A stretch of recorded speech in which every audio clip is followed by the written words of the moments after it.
Bonjour, je m'appelle Denis Lurton, je suis le propriétaire du château d'Esmirail depuis 1992, où j'ai succédé à mon père Lucien Lurton.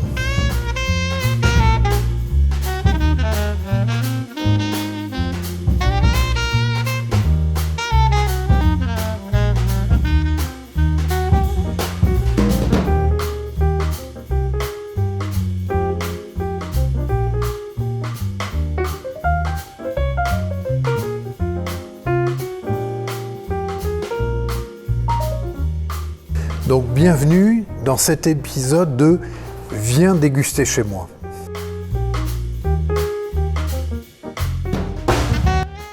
Alors nous sommes une famille nombreuse dans le vin.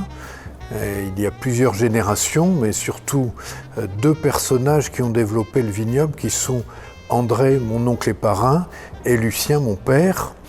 Et aujourd'hui, la famille Lurton possède à peu près 1% du vignoble bordelais, soit 1200 hectares. À l'origine, je n'étais pas préparé spécialement à la culture de la vigne, puisque je suis avocat de formation. Mais en 1992, à 33 ans, je me sentais tout à fait mûr pour succéder à mon père à la tête de cette très belle propriété. C'est une propriété ancienne qui porte le nom du premier propriétaire, un homme heureux, M. d'Esmirail. Il a épousé une jeune femme qui avait un domaine familial, le domaine de Rozan, et une partie de ce domaine est venue créer le domaine de d'Esmirail au milieu du XVIIIe siècle. Donc je suis le successeur de ce monsieur d'Esmirail. Entre-temps est intervenu le classement de 1855 et d'Esmirail a été classé 3e cru à ce moment-là lors de la Foire universelle de Paris. Nous avons la chance ici d'avoir des très beaux bâtiments anciens avec une chartreuse, typique du Bordelais bien sûr, et un cuvier gravitaire de la fin du 19e, dit cuvier médocain. Donc c'est une rareté avec une très belle charpente et c'est le lieu de base de nos visites, bien sûr, puisqu'il est très rare de retrouver aujourd'hui ce type de cuvier.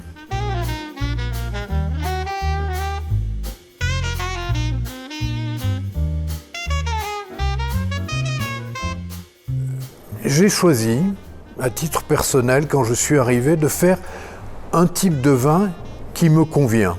C'est un vin plutôt basé sur la rondeur, sur l'amabilité, sur la souplesse, et donc avec une base relativement importante de merlot.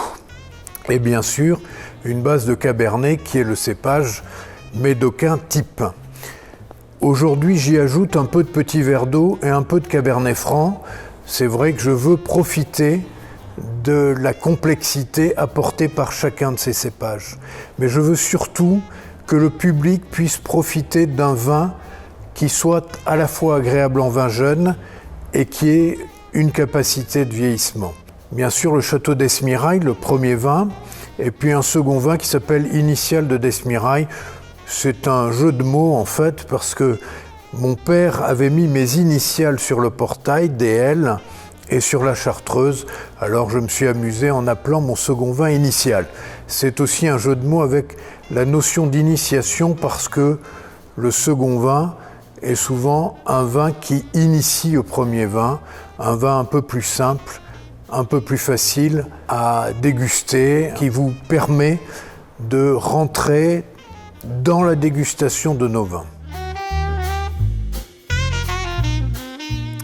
Nous produisons également un Haut-Médoc qui s'appelle Iris pourpre de d'Esmirail. C'est vrai que je suis un peu fanat de cette fleur l'iris qui a l'avantage de colorer les parterres, mais qui en plus demande peu d'entretien et apporte toujours un peu de verdure toute l'année. Nous produisons aussi un rosé, mais n'en parlez pas à mon papa. Le rosé étant un peu atypique dans le Médoc. C'est un rosé de saignée qui est très apprécié ici par les visiteurs de passage. Nous avons la chance d'avoir à peu près 3000 visiteurs l'an, à l'exception des portes ouvertes où nous avons un peu plus d'1 millier de visiteurs en 2 jours. Nous recevons depuis 2012 ici à d'Esmirail tous les jours de mai à octobre et le reste de l'année en semaine. Alors à Desmirail, le bois est très présent, ce qui est le cas aussi dans beaucoup de propriétés. Bien sûr, il y a des barriques, et ces barriques, on va les préparer quand on va les mettre en place, puisqu'on les garde pendant quelques années. Alors on va mettre de la lie, on rougit les barriques, et elles sont mises en place. Alors en plus, ça leur apporte un petit côté esthétique. Et d'un autre côté, l'esthétique du bois, on le retrouve aussi dans notre cuvier. J'ai fait le choix d'avoir des foudres en bois d'une certaine taille plutôt que de choisir le ciment. Aujourd'hui, beaucoup choisissent le ciment, mais le bois était déjà présent anciennement. En 99, on a remis des cuves bois dans ce cuvier à étage et elles ont retrouvé l'emplacement des cuves du 19e siècle. Plus récemment, en 2010, j'ai investi dans 7 foudres en bois de 100 hectolitres qui nous apportent aussi leurs caractéristiques. Alors, c'est vrai que le bois ne va pas boiser, le bois des cuves, mais c'est le plaisir des yeux. C'est vrai que c'est un peu comme un meuble. Et quand on fait une visite, je pense que c'est quelque chose de marquant de voir ces cuves en bois. Alors, elles nous causent peut-être un peu plus de soucis parce que, d'une part, avant les vendanges, on doit les remplir d'eau pour que le bois reprenne sa place. Après les vendanges, on doit les nettoyer de façon très précise, les sécher, voilà. Il y a un peu plus de travail. Mais je crois que ça en vaut la peine et venez nous voir, vous verrez, vous découvrirez pourquoi j'en parle avec autant de plaisir. Je vais avoir le plaisir de vous présenter notre Desmirail 2013. Donc déjà, l'étiquette avait changé en 2009, vous pouvez l'apprécier. Et c'est un vin dans lequel on retrouve l'équilibre que je souhaite, c'est-à-dire avec beaucoup de merlot, on en a 48% et on a 52% de cabernet sauvignon. Il arrive un peu avant les 2 autres cépages qui vont rentrer plus tard, qui sont le petit verdot et le cabernet franc. C'est un millésime qui a peut-être parfois été décrié, mais qui est un très beau millésime quand même. On arrive à avoir justement peut-être un millésime un peu plus facile en vin jeune et vous pourrez justement apprécier la souplesse de ce vin.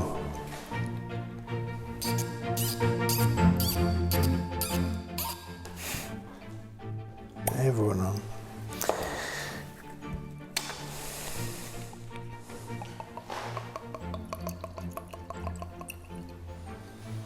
Alors je ne ferai pas beaucoup de commentaires sur le nez parce que je dois dire que je ne suis pas très doué pour ça, mais vous pourrez apprécier la complexité de ce vin déjà en le humant.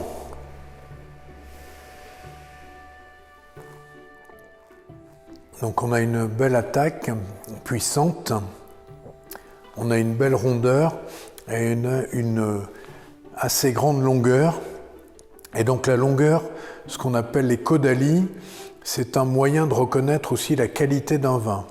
Voilà, sur un grand vin, vous avez une persistance en bouche qui dure un certain temps, c'est ce qu'on appelle les caudalies. Donc c'est vraiment un vin typique de Desmirail, avec cet équilibre merlot-cabernet que j'aime beaucoup. Alors quand j'illustre, je dis le merlot et le cabernet, c'est un peu comme le mariage de 2 familles espagnoles. Celle de Don Quichotte et de Sancho Panza, ça fait souvent rigoler le public, je dirais éventuellement aux Américains, Laurel et Hardy. D'un côté, vous avez une ossature, une complexité, c'est le Cabernet Sauvignon, et vous avez la rondeur du Merlot. Et c'est vraiment ce mariage qui donne la particularité de nos vins de Bordeaux. Après, on peut rajouter aussi, un peu comme des épices, du petit verdot qui va amener de la puissance en milieu de bouche, ou du cabernet franc qui va amener un côté épicé. Ce n'est pas le cas dans ce vin, mais vous verrez vraiment la base de nos vins, c'est ce merlot et ce cabernet mélangé. C'est un vin donc qui va être facile en vin jeune peut-être, et qui va à un moment donné se fermer sans doute, et puis amener de la complexité au bout d'une dizaine d'années. C'est vraiment des vins de garde, donc 10 ans, 15 ans, 20 ans sans problème. Donc il faut savoir les oublier aussi, mais si vous souhaitez le boire en vin jeune, vous pouvez aussi vous faire plaisir.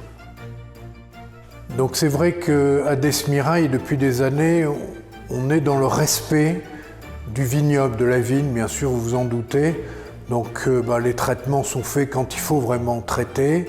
Nous labourons nos terrains, donc pas de désherbage, nous n'utilisons pas d'insecticides, nous sommes le plus près du naturel. Alors malheureusement, il y a des maladies contre lesquelles il faut lutter, notamment le mildiou chez nous.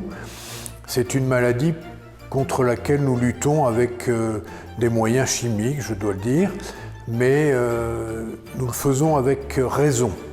Nous travaillons de façon très raisonnée et nous ne cherchons pas à utiliser plus de produits qu'il n'en faut. Donc c'est important aussi pour nous de respecter la nature. Nous sommes à la limite du bio, mais nous ne sommes pas bio. Voilà.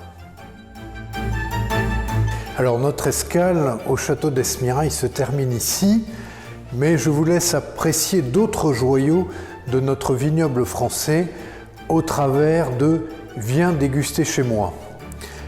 Ici, bien sûr, la porte est ouverte. Elle est ouverte toute l'année et notamment de mai à octobre tous les jours. Donc bienvenue chez nous pour une visite grandeur nature.